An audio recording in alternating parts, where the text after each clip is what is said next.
जी हाँ दोस्तों, नमस्कार। तो सबसे पहले मैं अपने सभी विद्वान साथियों को, विषय बहनों को, सभी प्रिय विद्यार्थीगण को जो हमारे कॉम्पिटिटिव एग्जाम की तैयारियां कर रहे हैं, उन सभी मित्रों को जितेंद्र क्लासेस की इस ऑनलाइन कक्षा की तरफ से और मैं अपनी तरफ से आप सभी लोगों को बहुत बहुत तहे दिल से स्वागत करता हूँ, साधुवाद देता हूँ, अभिनंदन करता हूँ, अतल दिल की गहराइयों से स्वागत करता हूँ। प्रिय विद्यार्थीगण, आज जो आपका भाई, आपका दोस्त आप सभी लोगों के सामने रूबरू मुखातिब हुआ है, याद रखना हिंदी व्याकरण का बहुत ही महत्वपूर्ण बिंदु होगा। हालांकि जैसे कि आप जानते होंगे, आपका भाई, आपका दोस्त हिंदी ग्रामर का समस्त जो महत्वपूर्ण बिंदु होता है, कंसेप्ट वाइज ही लेकर आपके सामने रूबरू मुखातिब होता है। कंसेप्ट वाइज ही चीज़ों को पढ़िएगा, ये तो मैं बार बार आपसे कहता हूँ। विद्यार्थीगण, आज हम पढ़ेंगे, याद रखना, अर्थ के आधार पर शब्द के प्रकार।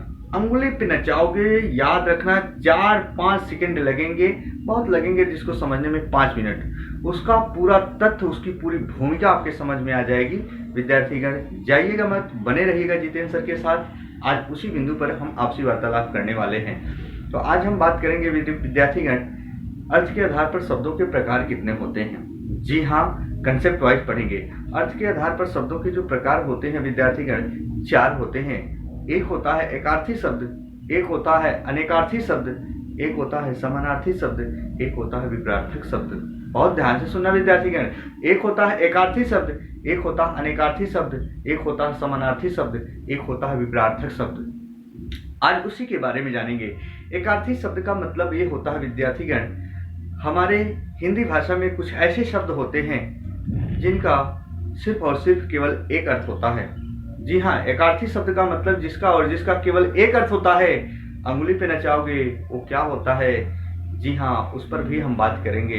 याद रखना, हम कहें अनेकार्थी शब्द जिनके अर्थ 2 से अधिक हो या अनेक अर्थ हो, हम कहेंगे समानार्थी शब्द जिसके अर्थ समान हो, विपरीतार्थक जो विलोम वाले हों।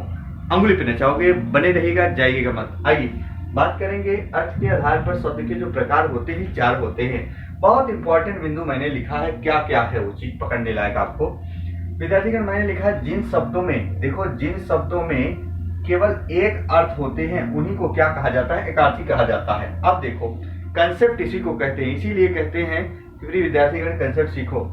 व्यक्तिवाचक संज्ञा के समस्त उदाहरण, क्या? व्यक्तिवाचक संज्ञा के समस्त उदाहरण ही जो होते हैं एकार्थी शब्द होते हैं।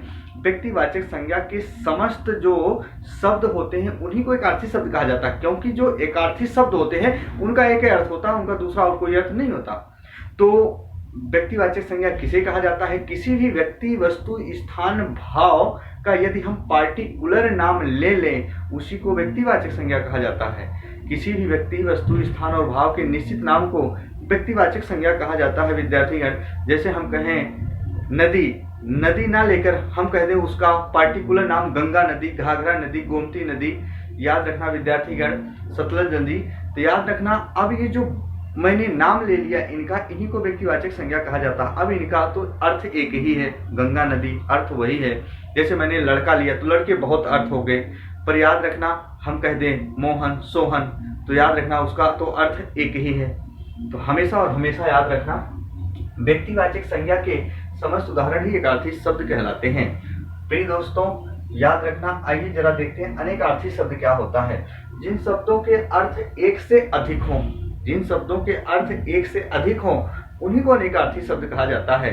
प्रिय विद्यार्थीगण, याद रखना, नहीं तो गलत कर दोगे। कई बार एग्जाम में 4 ऑप्शन देता है और पूछता है इनमें से कौन सा अनेकार्थी शब्द का उदाहरण नहीं है। तो आइए जरा देखते हैं अनेकार्थी शब्द जिन शब्दों के अर्थ एक से अधिक हो। जैसे मैंने लिखा कर। अब कर का मतलब कहते हैं हाथ भी होता है, कर का मतलब हाथ भी होता है, कर का मतलब क्या होता है? टैक्स भी होता है। लेकिन अर्थ दोनों समान ना हो, इतना याद रखना, ना समानार्थी हो जाएगा। सब गलत करके चले आओगे, वो पर्यायवाची होते हैं जो समानार्थी होते हैं। तो जैसे अर्थ अलग अलग होगा, अर्थ एक से अधिक होगा लेकिन अर्थ अलग अलग होगा। जैसे कर का मतलब हाथ भी होता है, कर का मतलब टैक्स होता है। जैसे हम कहते हैं, बचपन में कहते थे कनक कनक ते गुनी माँ देखता अधिकार, यही पाए बवराज, यही खाए जवराज। तो याद रखना विद्यार्थीगण, कनक का मतलब एक धतूरा भी होता है, एक कनक का मतलब सोना भी होता है। देखो, अर्थ एक से अधिक हो गया हमेशा। जैसे हम कहते हैं हार, कह दिए हार गए, हम किसी युद्ध पट्टीकरण भूमिका में भाग लेते हैं वहां हार जाते हैं। तो हार का मतलब क्या होता है? पराजय। और हार का मतलब गले का हार भी कहते हैं। तो याद रखना, अर्थ है एक से अधिक हो हमेशा और हमेशा, उसी को क्या कहा जाता है? अनेकार्थी शब्द। समानार्थी शब्द हिंदी भाषा के कुछ ऐसे शब्द जो समान अर्थ देते हैं। सीधी सी बात है विद्यार्थीगण, रटंत के पुजारी मत बनना। पर्यायवाची के समस्त जो उदाहरण होते हैं ना, पर्यायवाची के समस्त उदाहरण जो पर्यायवाची शब्द होते हैं उन्हीं को समानार्थी कहा जाता है। जैसे आप कहते हो सूर्य, रवि, भानु, दिवाकर, दिनकर, दिनेश, ये सूर्य के पर्यायवाची होते हैं। तो सबका अर्थवा सामान्य है। बात ध्यान से सुना, सबका अर्थवा सामान्य है। जैसे हम कहे बादल, बादल का पर्यायवाची क्या होता है? नीरद होता है, वारिद होता है, अब्द होता है।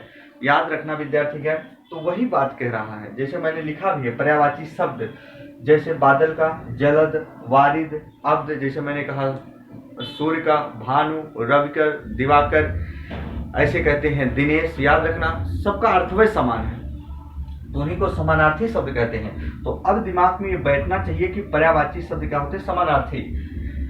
विपरार्थी शब्द जो विपरार्थक का भाव प्रकट कराते हैं, जो शब्द विपरीत अर्थ का बोध कराते हैं प्रिय विद्यार्थीगण, उन्हीं को क्या कहा जाता है? विपरार्थी शब्द कहा जाता है। जैसे मैंने कहा पापपूर्ण, दिन रात, सुख दुख। याद रखना, जाइएगा मत, बने रहिएगा मेरे विद्यार्थीगण, नया प्रश्न मिलने वाला है।